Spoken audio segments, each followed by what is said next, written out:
আকাশবাণী খবর পড়ছি নমামি বসু রুদ্র। প্রথমে বিশেষ খবর।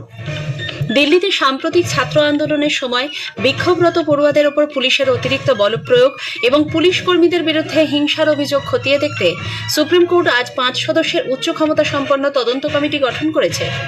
কেন্দ্রীয় সরকার নাগরিকত্বের আবেদন নিষ্পত্তির প্রক্রিয়ায় পরিবর্তন করে এই ক্ষমতা জেলা শাসকদের হাতে দেওয়ার জন্য the citizenship third amendment rules 2026 জারি করেছে। একাধিক কর্মসূচি নিয়ে কেন্দ্রীয় স্বরাষ্ট্রমন্ত্রী অমিত শাহ 3 দিনের সফরে আজ পশ্চিমবঙ্গে এসেছেন। বাংলাদেশের জাতীয়তাবাদী পার্টি বিএনপির বিশিষ্ট নেতা মির্জা ফখরুল আলমগীর আজ সে দেশের 23তম রাষ্ট্রপতি হিসেবে নির্বাচিত হয়েছেন। শক্তিশালী ভূমিকম্পে বিধ্বস্ত কলম্বিয়ায় 30 দিনের জরুরি অবস্থা ঘোষণা করা হয়েছে। বিডব্লিউএফ ব্যাডমিন্টন বিশ্ব চ্যাম্পিয়নশিপে ভারতের মহিলা জুটি তৃষা জলি এবং গায়ত্রী গোপীচাঁদ কোয়ার্টার ফাইনালে পৌঁছেছেন। আসছে বিস্তারিত খবরে। দিল্লিতে সাম্প্রতিক ছাত্র আন্দোলনের সময় বিক্ষোভরত পড়ুয়াদের ওপর পুলিশের অতিরিক্ত বলপ্রয়োগ এবং পুলিশ কর্মীদের বিরুদ্ধে হিংসার অভিযোগ খতিয়ে দেখতে সুপ্রিম কোর্ট আজ 5 সদস্যের উচ্চ ক্ষমতা সম্পন্ন তদন্ত কমিটি গঠন করেছে। শীর্ষ আদালতের প্রাক্তন বিচারপতি আর সুভাষ রেড্ডি এই দলের নেতৃত্ব দেবেন। প্রধান বিচারপতি সূর্যকান্ত এবং 2 বিচারপতি জয়মাল্য বাগচি ও ভি মোহানার বেঞ্চ জানিয়েছেন, কমিটিতে পাঞ্জাব ও হরিয়ানা হাইকোর্টের প্রাক্তন প্রধান বিচারপতি রবি শঙ্কর ঝা, দিল্লি হাইকোর্টের প্রাক্তন প্রধান বিচারপতি শৈলেন্দ্র কর, কেন্দ্রীয় তদন্ত ব্যুরোর প্রাক্তন নির্দেশক ঋষি কুমার শুক্লা এবং মেঘালয় পুলিশের প্রাক্তন মহানির্দেশক এলআর বিষ্ণুই রয়েছেন। শীর্ষ আদালত স্পষ্ট করে দিয়েছে, উচ্চ সতর্কতার বিষয় হওয়ায় এই কমিটি যে তদন্ত করবে তা মাত্র একবারের জন্যই গৃহীত হবে তা নয়। নিরবচ্ছিন্ন এবং নির্দিষ্ট সময় অন্তর বিষয়টি নিয়ে তদন্ত চালিয়ে অন্তর্বর্তী রিপোর্ট জমা দেওয়ার জন্য বলেছে বেঞ্চ। শীর্ষ আদালত বেশ কয়েকটি বিষয়ের ওপর সর্বাপেক্ষা অধিক গুরুত্বপূর্ণ আরোপ করতে বলেছেন, যার মধ্যে উল্লেখযোগ্য হল নির্দিষ্ট লক্ষ্য স্থির করে চালানো হিংসা এবং মহিলা আন্দোলনকারীদের হেনস্থা ও শ্লীলতাহানি। উল্লেখ্য, নিট প্রশ্নপত্র ফাঁসের বিরুদ্ধে গত 20 জুলাই ককরোচ জনতা পার্টির সংসদ ভবন অভিযানের সময় হিংসাত্মক সংঘর্ষে আন্দোলনকারী এবং নিরাপত্তা বাহিনী উভয় পক্ষের একাধিক ব্যক্তি আহত হন। ঝাড়খণ্ড হাইকোর্ট একাদশ থেকে ত্রয়োদশ জেপিএসসি সিভিল সার্ভিস পরীক্ষা এবং খাদ্য সুরক্ষা আধিকারিক পরীক্ষার মাধ্যমে হওয়া নিয়োগ বাতিলের বিষয়ে রাজ্য সরকারের সিদ্ধান্তের ওপর স্থগিতাদেশ জারি করেছে। পরবর্তী নির্দেশ না দেওয়া পর্যন্ত এই সিদ্ধান্ত কার্যকর থাকবে। পরীক্ষা ও নিয়োগ বাতিল করে রাজ্য সরকারের জারি করা বিজ্ঞপ্তিকে চ্যালেঞ্জ জানিয়ে দায়ের হওয়া 3টি পৃথক আবেদনের শুনানিতে বিচারপতি দীপক রোশন এই নির্দেশ দেন। নির্বাচিত প্রার্থীদের কাজে পুনর্বহালের নির্দেশ দিয়েছে হাইকোর্ট। যথাযথ আইনি প্রক্রিয়া এবং ন্যায় বিচারের নীতি অনুসরণ না করে তাদের চাকরি থেকে অপসারণ করা যায় না বলেও বিচারপতির অভিমত। এ বিষয়ে রাজ্য সরকার এবং ঝাড়খণ্ড পাবলিক সার্ভিস কমিশন জেপিএসসির কাছে জবাব চেয়েছে হাইকোর্ট। মামলার পরবর্তী শুনানি আগামী 15 সেপ্টেম্বর। সরকার আজ দিল্লি মাস্টার প্ল্যান 2047 প্রকাশ করেছে। এই পরিকল্পনায় দিল্লিকে বিশ্বমানের পরিবেশ বান্ধব, স্থিতিশীল এবং অন্তর্ভুক্তিমূলক রাজধানী হিসেবে গড়ে তোলার দীর্ঘমেয়াদী উদ্যোগ নেওয়া হয়েছে।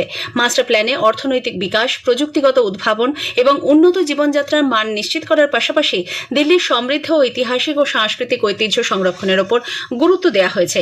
2047 সালের মধ্যে বিকশিত ভারত গঠনের লক্ষ্যে প্রায় 3,20,00,000 মানুষ বসবাসকারী জাতীয় রাজধানীকে অর্থনৈতিকভাবে প্রাণবন্ত শহর হিসেবে গড়ে তোলাই মাস্টার প্ল্যানের লক্ষ্য।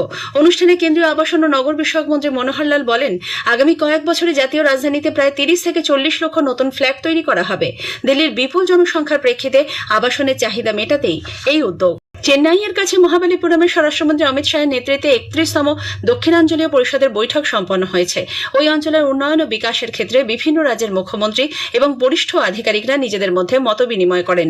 তামিলনাড়ুর মুখ্যমন্ত্রী জোসেফ বিজয়, কর্ণাটকের মুখ্যমন্ত্রী ডি.কে শিবকুমার, কেরালামের মুখ্যমন্ত্রী সতীশন, তেলেঙ্গানার উপমুখ্যমন্ত্রী মাল্লুভাট্টি বিক্রমার্কা এবং অন্ধ্রপ্রদেশের মুখ্যমন্ত্রী চন্দ্রবাবু নাইডু বৈঠকে যোগ দেন। এছাড়াও পুদুচেরি, আন্দামান নিকোবর দ্বীপপুঞ্জের উপরাজ্যপাল, লাক্ষাদ্বীপের প্রশাসক এবং একাধিক মন্ত্রকের বরিষ্ঠ আধিকারিকরা সেখানে উপস্থিত ছিলেন।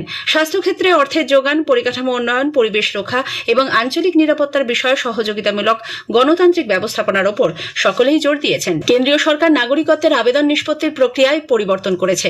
গুজরাট, রাজস্থান, পাঞ্জাব, পশ্চিমবঙ্গ এবং অসম ও ত্রিপুরার উপজাতি এলাকা বাদে বাকি অংশে নাগরিকত্ব আইনে 6(b) ধারার অধীনে আবেদন গ্রহণ, যাচাই এবং উপযুক্ত ক্ষেত্রে নাগরিকত্ব প্রদানের ক্ষমতা দিতে স্বরাষ্ট্র মন্ত্রক the citizenship third amendment rules 2026 2026 জারি করেছে। নতুন নিয়ম অনুযায়ী এতদিন যে ক্ষমতা এম্পাওয়ার্ড কমিটি ও ডেজিগনেটেড অফিসারের হাতে ছিল তা এবার থেকে জেলা শাসকদের হাতে ন্যস্ত করা হলো। জম্মু কাশ্মীর এবং লাদাখ কেন্দ্রশাসিত অঞ্চলেও এই নির্দেশিকা কার্যকর হবে।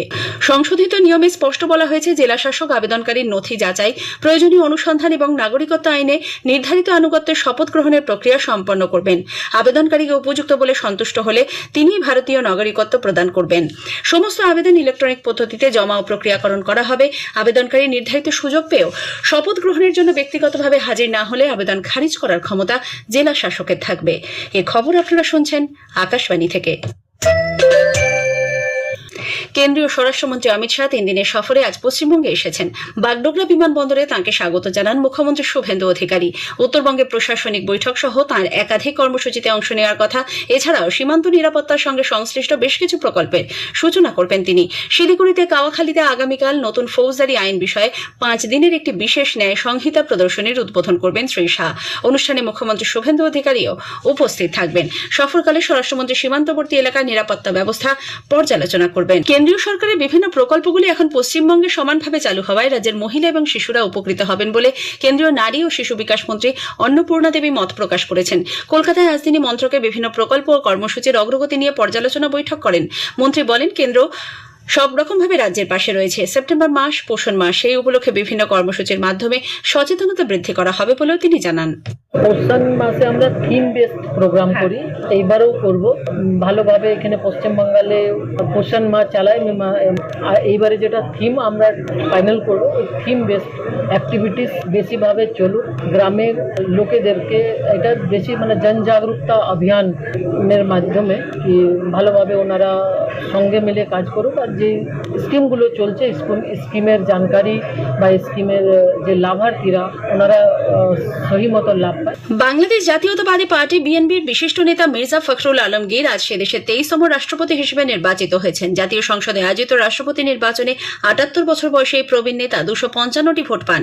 তিনি চরম দক্ষিণপন্থী বাংলাদেশ জামাতে ইসলাম এবং দেশের প্রথম পড়ুয়াদের নেতৃত্বে গঠিত রাজনৈতিক দল জাতীয় নাগরিক পার্টি এনসিপি সমর্থিত 11টি বিরোধী দল নিয়ে গঠিত জোট প্রার্থী প্রাক্তন সেনা আধিকারিক অলি আহমেদকে পরাজিত করেন। অলি আহমেদ পেয়েছেন মাত্র 88টি ভোট।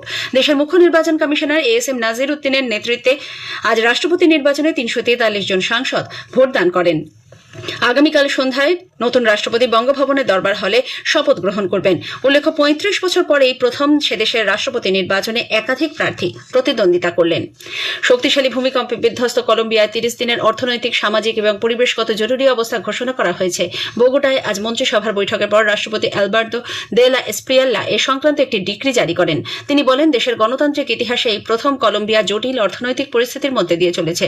ভেঙে পড়া আবাসন পুনর্নির্মাণ, স্কুল ও হাসপাতাল সহ জরুরি নাগরিক পরিকাঠামো পুনর্গঠন এবং ব্যবসায়িক প্রতিষ্ঠান নতুন করে চালু করতে সর্বাধিক অগ্রাধিকার দেওয়া হবে। এদিকে 7.4 মাত্রা ওই ভূমিকম্পে আজ সকাল পর্যন্ত মৃতের সংখ্যা বেড়ে দাঁড়িয়েছে 319-এ, আহত 4,400-এর বেশি মানুষ, নিখোঁজ 260 জন। বিডব্লিউএফ ব্যাডমিন্টন বিশ্ব চ্যাম্পিয়নশিপে ভারতের মহিলা জুটি তৃষা জলি এবং গায়ত্রী গোপীচাঁদ কোয়ার্টার ফাইনালে পৌঁছেছেন। নতুন দিল্লিতে আয়োজিত এই প্রতিযোগিতায় ভারতীয় জুটি সপ্তম বাছাই জাপানের প্রতিদ্বন্দ্বীকে 21-16, 21-12 স্ট্রেট সেটে হারিয়ে দেন। আগামীকাল কোয়ার্টার ফাইনালে ভারতীয় জুটি চীনা প্রতিদ্বন্দ্বীর মুখোমুখি হবেন। এদিকে পুরুষদের সিঙ্গলসের প্রি কোয়ার্টার ফাইনাল থেকে ছিটকে গেছেন আয়ুষ শেট্টি। ডুরান্ড কাপ ফুটবলের দ্বিতীয় সেমিফাইনালে আজ Mohun Bagan super giant north east United এফসির মুখোমুখি হয়েছে। শেষ খবর পাওয়া পর্যন্ত খেলা গোলশূন্য রয়েছে। এর আগে ইস্ট বেঙ্গল 135তম ডুরান্ড কাপ ফুটবলের ফাইনালে ওঠে। শেষ করার আগে খবরের বিশেষ কিছু অংশ আরও একবার। দিল্লিতে সাম্প্রতিক ছাত্র আন্দোলনের সময় বিক্ষোভরত পড়ুয়াদের ওপর পুলিশের অতিরিক্ত বল প্রয়োগ এবং পুলিশ কর্মীদের বিরুদ্ধে হিংসার অভিযোগ খতিয়ে দেখতে সুপ্রিম কোর্ট আজ 5 সদস্যের ক্ষমতাসম্পন্ন তদন্ত কমিটি গঠন করেছে। একাধিক কর্মসূচি নিয়ে কেন্দ্রীয় স্বরাষ্ট্রমন্ত্রী অমিত শাহ 3 দিনের সফরে আজ পশ্চিমবঙ্গ এসেছেন। বাংলাদেশ জাতীয়তা পার্টির বিশিষ্ট নেতা মির্জা ফখরুল আলমগীর আজ সে দেশের 23তম রাষ্ট্রপতি হিসেবে নির্বাচিত হয়েছেন। খবর শেষ হলো। এরপর স্থানীয় সংবাদ সন্ধ্যা 7:50 মিনিটে।